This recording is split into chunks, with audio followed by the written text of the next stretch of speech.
একটি অন্ধ মেয়েকে বিয়ে করেছিলাম শুধুমাত্র তার জীবনটা পরিবর্তন করার জন্যে।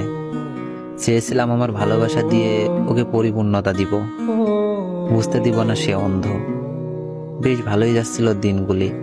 একদিন হঠাৎ আমার সেই অন্ধ বউ বলে উঠল, স্বামী, আমি এই পৃথিবী দেখতে চাই আমার চোখ দিয়ে, তোমার হাত ধরে এই পৃথিবীর বিভিন্ন স্থানে যেতে চাই।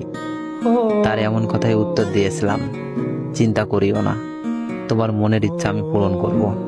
এইভাবে 3-4টি বছর কেটে যাওয়ার পর সিদ্ধান্ত নিলাম, আমার একটি চোখ আমার বউকে দান করব, যাতে সে পৃথিবীটা দেখতে পারে। যেই কথা সেই কাজ। ডাক্তারের পরামর্শ নিলাম এবং আমার বউকেও জানালাম। প্রথমত এই কথাটি শুনে আমার বউ রাজি হয়নি, কিন্তু আমার অনুরোধে রাজি হয়েছে। এর ঠিক 2 মাস পরে একটি হাসপাতালে ভর্তি হলাম এবং আমার একটি চোখ আমার বউকে দিলাম। সুন্দরভাবে অপারেশন হলো। এরপরে বেশ ভালোই যাচ্ছিল দিনগুলি। হঠাৎ একদিন আমার বউকে খুঁজে পাচ্ছিলাম না, তাই মন খারাপ করে রুমে শুয়েছিলাম।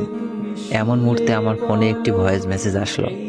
ভয়েসটি শুনতে লাগলাম, কারণ এইটা আমার বউ ভয়েস দিয়েছে। ভয়েসটি ঠিক এমন ছিল, হাসিব, ভালো থাকিও, আসলে তোমার সঙ্গে আমার যায় না, কারণ তুমি কত কালো, অথচ আমি দেখতে বেশ সুন্দর এবং রূপবতী। সত্যি বলতে আমি একটি ছেলেকে ভালোবেসে ফেলেছি এবং তার সঙ্গেই পালিয়ে এসেছি। আমাকে ক্ষমা করে দিও, আল্লাহ হাফেজ।